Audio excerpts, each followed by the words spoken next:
Hello बच्चों, welcome to the channel physics with Sarang. तो आज हम शुरू करने जा रहे हैं डाइइलेक्ट्रिक्स एंड देयर पोलराइजेशन। तो सबसे पहले बात आती है डाइइलेक्ट्रिक्स क्या होते हैं। तो जब भी किसी से पूछा जाता है कि व्हाट आर डाइइलेक्ट्रिक्स, तो वो सिंपल एक जवाब देते हैं that dielectrics are type of insulators. लेकिन उनको इसके पीछे का मतलब बिल्कुल भी नहीं पता होता कि वो इंसुलेटर्स हैं कि डाइइलेक्ट्रिक्स हैं, या दोनों अलग अलग चीजें हैं, या दोनों एक जैसी चीजें हैं। तो डाइइलेक्ट्रिक्स एंड इंसुलेटर्स, अगर आप ब्रॉड लेवल पर देखें, अगर आप हायर लेवल्स पर देखें, तो डाइइलेक्ट्रिक्स एंड इंसुलेटर दोनों अलग तरीके से माने जाते हैं। लेकिन अगर आप अभी क्लास ट्वेल्थ के हिसाब से देखें, तो क्लास ट्वेल्थ में जो टाइप ऑफ इंसुलेटर्स आपको बताए गए हैं, तो डाइइलेक्ट्रिक्स को एक इंसुलेटर का ही टाइप बताया गया है। दैट इज डाइइलेक्ट्रिक्स को डिफरेंशिएट नहीं किया गया है इंसुलेटर्स के साथ। थोड़ा डिफरेंस होता है डाइइलेक्ट्रिक्स और इंसुलेटर्स में, वो आप आने वाले बड़े लेवल्स पर जानेंगे, दैट इज बीएससी लेवल पर, एमएससी लेवल पर आप उसको समझेंगे। लेकिन अभी के लिए हम इसको एक टाइप ऑफ इंसुलेटर की तरह लेके चलेंगे।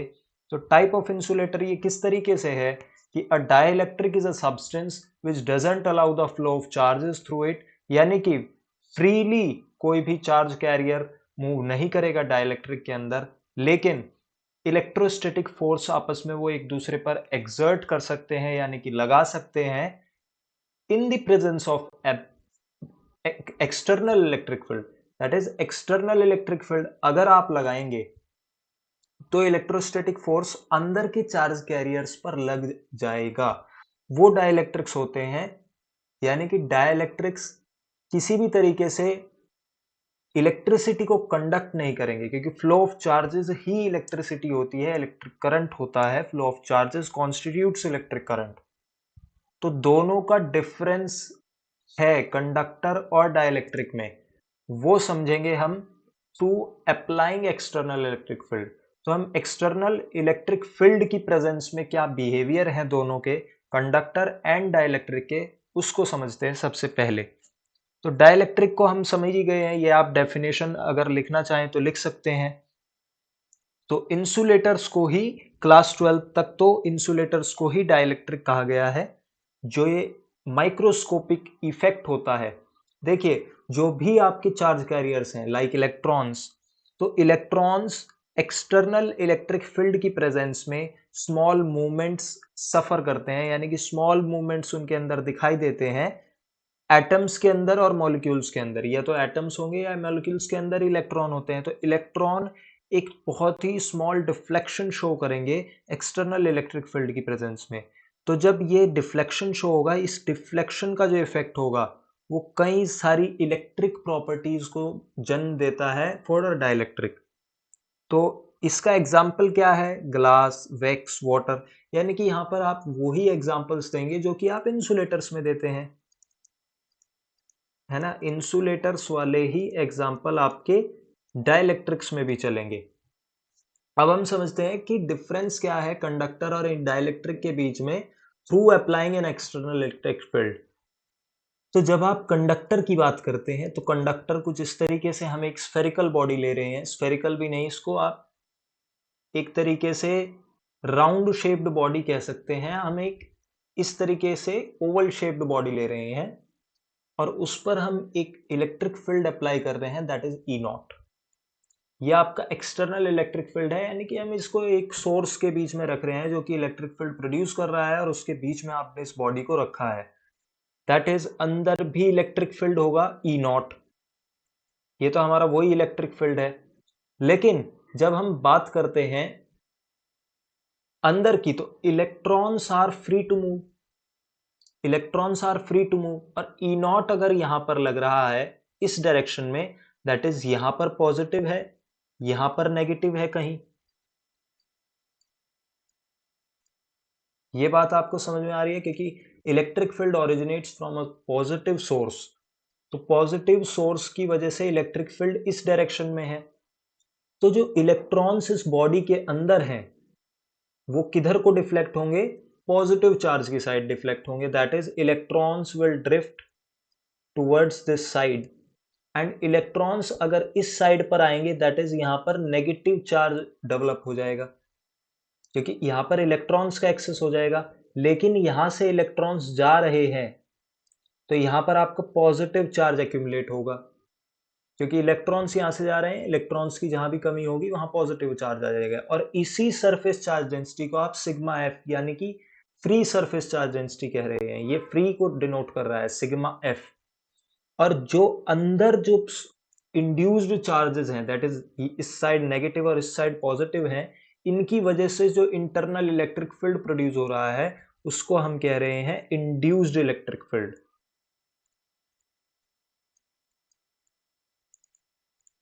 ठीक है, मैं इसको EF से शो कर रहा हूं इलेक्ट्रिक फील्ड को। सो this is induced electric field. So induced electric field, तो यानी कि ये जो नेगेटिव और पॉजिटिव चार्ज एक्यूमुलेशन है, यानी कि इलेक्ट्रॉन्स का जो मूवमेंट है वो कब तक होगा कंडक्टर्स में, मेन पॉइंट ये है। ये मूवमेंट तब तक होगा जब तक एक्सटर्नल इलेक्ट्रिक फील्ड के बराबर ही इंटरनल इलेक्ट्रिक फील्ड जो है ऐड नहीं हो जाता। दैट इज जितना ई नॉट बाहर चल रहा है, जितना ई नॉट का मैग्नीट्यूड इस बॉडी के थ्रू जा रहा है, that is external electric field का, उतनी ही जब तक इंड्यूस्ड इलेक्ट्रिक फील्ड नहीं बनती अंदर, तब तक ये इलेक्ट्रॉन का मोशन और एक्यूमुलेशन ऑफ चार्जेस चलता रहेगा। और जब ये ई नॉट ई आई के बराबर हो जाएगा, या आप ये भी कह सकते हैं that E I E not के बराबर हो जाएगा, और दोनों अपोजिट हैं ही डायरेक्शन में, तो नेट इलेक्ट्रिक फील्ड इनसाइड क्या हो जाएगा, जीरो हो जाएगा। सो कंडक्टर के अंदर जो इलेक्ट्रिक फील्ड है वो जीरो हो जाएगा, नेट इलेक्ट्रिक फील्ड जीरो हो जाएगा इनसाइड अ कंडक्टर। ये प्रॉपर्टी हम पहले भी पढ़ते आए हैं कि इनसाइड कंडक्टर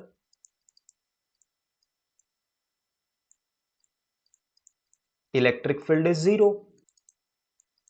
ये हम पहले भी पढ़ के आए हैं, वही प्रॉपर्टी हमने यहां पे शो की है। अब अगर हम बात करें डाइलेक्ट्रिक्स की, तो डाइलेक्ट्रिक्स में क्या होता है, जो चार्ज कैरियर्स होते हैं, फ्री चार्ज कैरियर्स होते हैं, वो बहुत कम होते हैं।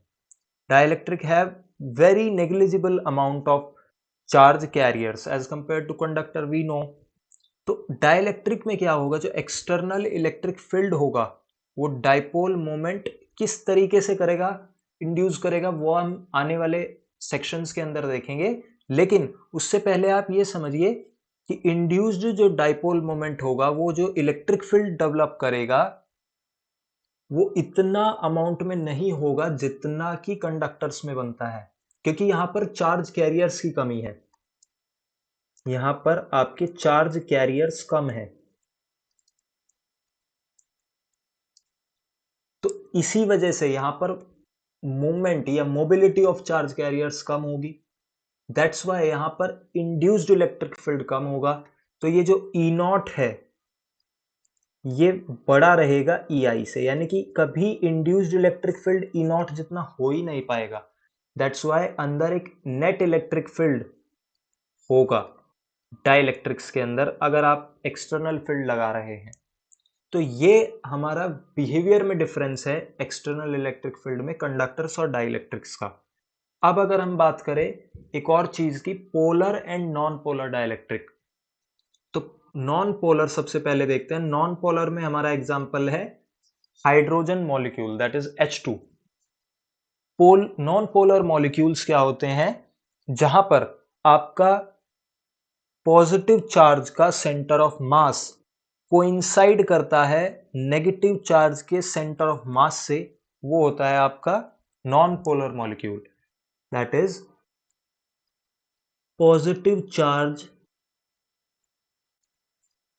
center of mass of positive charge coincides with center of mass of negative charge। ये बात आपको याद रखनी है। That is non polar molecules में, नॉन पोलर डाइलेक्ट्रिक्स में सेंटर ऑफ मास जो होता है पॉजिटिव चार्ज का, वो centre of mass of negative charge से कोइंसाइड करता है।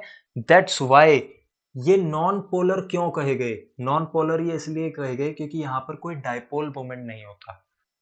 कोई डाइपोल मोमेंट नहीं होता, इनका जीरो डाइपोल मोमेंट होता है, that's why non polar molecules कहे गए हैं। क्योंकि आप देखिए पॉजिटिव चार्ज और नेगेटिव चार्ज कोइंसाइड कर रहे हैं, एक तरीके से देखा जाए तो सेंटर ऑफ मास का कंसेप्ट वहीं अप्लाई होता है।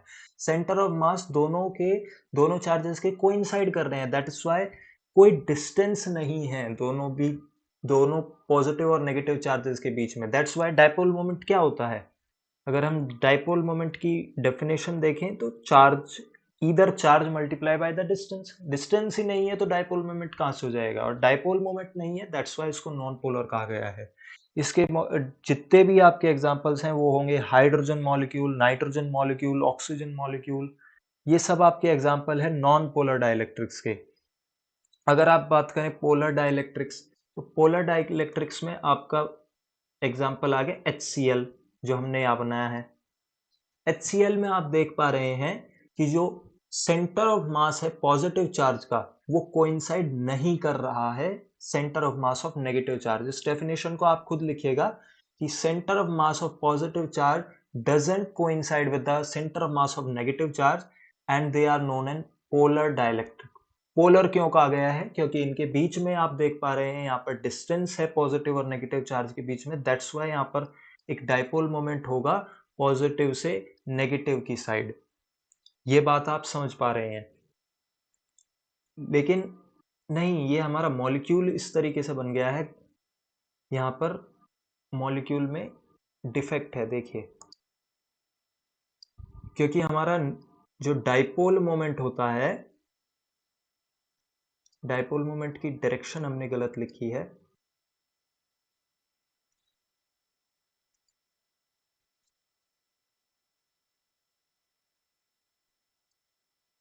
डाइपोल मोमेंट की डायरेक्शन हमेशा, यहाँ से रिमूव नहीं हो रहा है, रुक जाइए, ये डाइपोल मोमेंट की डायरेक्शन हमारी गलत है। डाइपोल मोमेंट की डायरेक्शन इस तरीके से होती है, ये डायरेक्शन नहीं है। डाइपोल मोमेंट की डायरेक्शन नेगेटिव से पॉजिटिव होती है, ये आप सब जानते हैं। Negative to positive dipole moment की डायरेक्शन होती है, ये आप याद रखेंगे बात, P direction. That is dipole moment की डायरेक्शन हमारी हमेशा नेगेटिव से पॉजिटिव की साइड होती है, दैट्स वाई डाइपोल मोमेंट की डायरेक्शन यहाँ पर गलत बनी हुई थी, हमने वो सही कर दी है। तो नॉन पोलर मॉलिक्यूल्स हमारे हमने समझ लिए हैं। पोलर मॉलिक्यूल्स क्या हैं, जहां पर पॉजिटिव चार्जेस के centre of mass negative charge के सेंटर ऑफ मास से कोइंसाइड नहीं करते, वो सब आपके पोलर मॉलिक्यूल्स के एग्जांपल हैं। इनका परमानेंट डाइपोल मोमेंट होता है 10⁻⁻³ के अराउंड का हमारा डाइपोल मोमेंट होता है, जहां पे कि इसकी यूनिट क्या होती है, कूलम मीटर होती है, क्योंकि चार्ज इनटू डिस्टेंस होता है बीच में।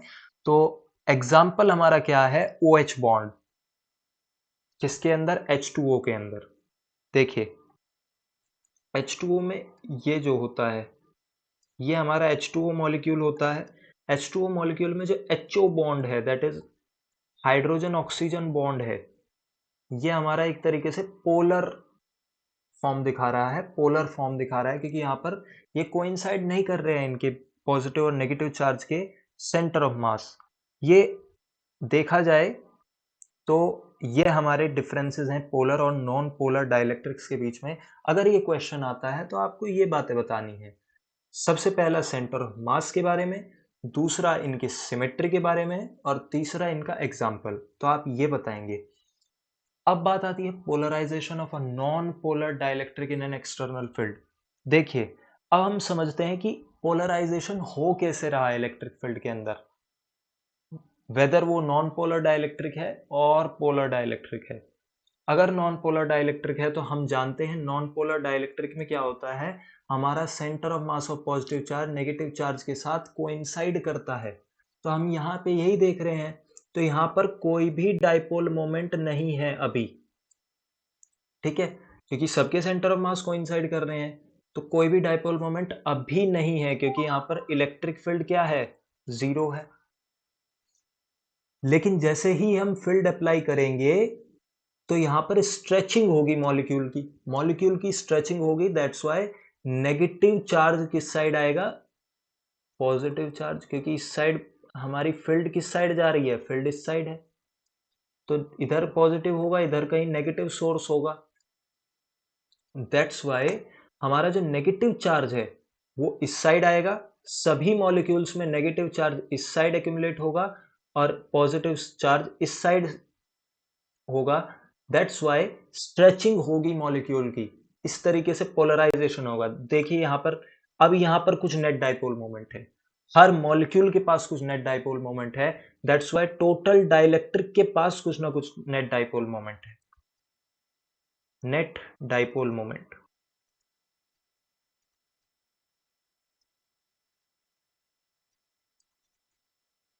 अगर हम बात करें इसी तरीके से पोलर डाइलेक्ट्रिक की, तो पोलर डाइलेक्ट्रिक में हम जानते हैं without electric field, without external electric field भी हमारे पास एक परमानेंट डाइपोल मोमेंट होता है पोलर डाइलेक्ट्रिक की फॉर्म में, जब हम देखते हैं पोलर डाइलेक्ट्रिक में। लेकिन पोलर डाइलेक्ट्रिक के अंदर डाइपोल मोमेंट्स इधर उधर भाग रहे होते हैं, दैट इज उनका रैंडम ओरिएंटेशन होता है। सभी डाइपोल मोमेंट्स का रैंडम ओरिएंटेशन होता है due to thermal agitation. Thermal agitation क्या है, यानी कि देखिए किसी भी डाइलेक्ट्रिक को आप किसी भी जगह रखेंगे, वहां का कोई टेम्परेचर होगा, उसकी वजह से वो थर्मली एक्साइटेड रहेंगे।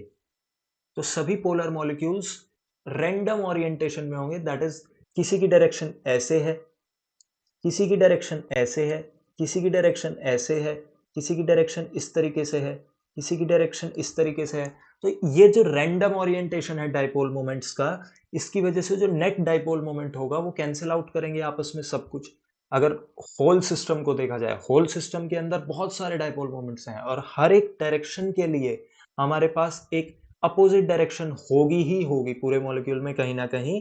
That's why net dipole moment zero होता है in a polar dielectric due to thermal agitation. ठीक है, लेकिन जैसे ही हम इलेक्ट्रिक फील्ड लगाएंगे तो अगेन यहां पर ओरिएंटेशन सेम होगा, दैट इज पॉजिटिव चार्ज की साइड नेगेटिव जाएगा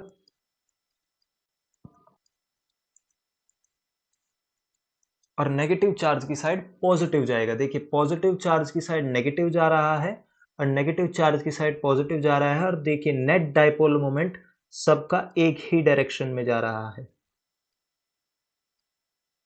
तो यहाँ पर डाइपोल मोमेंट, अब नेट डाइपोल मोमेंट यहाँ पर मौजूद है क्योंकि हमने एक एक्सटर्नल इलेक्ट्रिक फील्ड लगाया है, इसकी वजह से एक नेट डाइपोल मोमेंट यहाँ पर भी डेवलप हुआ है। लेकिन पोलराइजेशन का एक्सटेंट यहाँ पर दो चीजों पर डिपेंड करेगा। Number one, potential energy of the dipole in the external field which tends to align the dipole with the field, यानी कि पोटेंशियल एनर्जी देखनी पड़ेगी। देखिए इस डाइपोल को आपको इलेक्ट्रिक फील्ड की डायरेक्शन में अलाइन करना है, लेकिन उसके लिए हमें इसकी पोटेंशियल एनर्जी पता होनी चाहिए कि कितनी पोटेंशियल एनर्जी रिक्वायर होगी, कितनी एनर्जी रिक्वायर होगी इसको इलेक्ट्रिक फील्ड की डायरेक्शन में अलाइन करने के लिए। नंबर वन उस पर डिपेंड करेगा। Number two thermal agitation, thermal energy पर डिपेंड करेगा, क्योंकि थर्मल एनर्जी जितना आप टेम्परेचर बढ़ाएंगे उतना डिफिकल्ट होगा इलेक्ट्रिक फील्ड के लिए इसको अपनी डायरेक्शन में रोटेट करने के लिए। पोलर मॉलिक्यूल्स हैं, जो हमारे डाइपोल मोमेंट्स हैं, उसको इलेक्ट्रिक फील्ड की डायरेक्शन में अलाइन करने के लिए इलेक्ट्रिक फील्ड को बहुत ज्यादा दिक्कत होगी जितना ज्यादा टेम्परेचर बढ़ता रहेगा, क्योंकि जितना ज्यादा टेम्परेचर बढ़ता रहेगा थर्मल एजिटेशंस बढ़ेंगे, थर्मल एक्साइटेशंस बढ़ेंगे। तो दो चीजों पर डिपेंड करेगा यहाँ पर एक्सटेंट ऑफ पोलराइजेशन, इस बात को भी आप लिखिएगा, extent of polarisation depends on number one, potential energy of dipoles, and number two, देखिए मैंने बता दिया है, आप इसको एक्सप्लेन करिएगा। नंबर टू क्या है, थर्मल एनर्जी।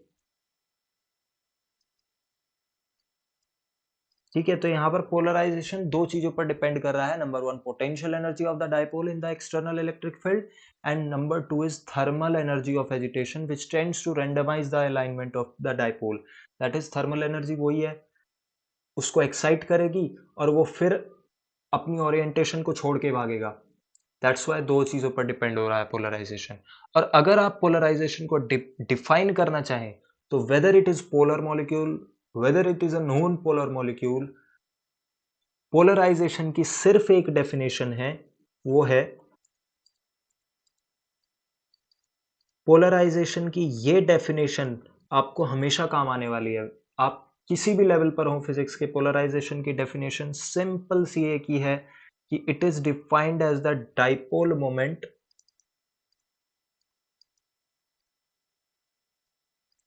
पर unit volume, per unit volume. ये आपका डेफिनेशन है पोलराइजेशन का। पोलराइजेशन को आप एक पी वेक्टर से डिनोट करते हैं और इसका जो डायरेक्शन होगा वो सेम होगा एक्सटर्नल इलेक्ट्रिक फील्ड के। क्योंकि देखिए आप कुछ भी कह सकते हैं, एक्सटर्नल इलेक्ट्रिक फील्ड की डायरेक्शन में होगा या डाइपोल मोमेंट की डायरेक्शन में होगा, है ना। देख पा रहे हैं आप, इलेक्ट्रिक फील्ड की भी यही डायरेक्शन है और डाइपोल मोमेंट की भी यही डायरेक्शन है। तो आप कुछ भी कह सकते हैं, पोलराइजेशन वेक्टर की जो डायरेक्शन होगी वो या तो डाइपोल मोमेंट की उस होगी या फिर इलेक्ट्रिक फील्ड की होगी, एक्सटर्नल इलेक्ट्रिक फील्ड की होगी। So this is polarisation.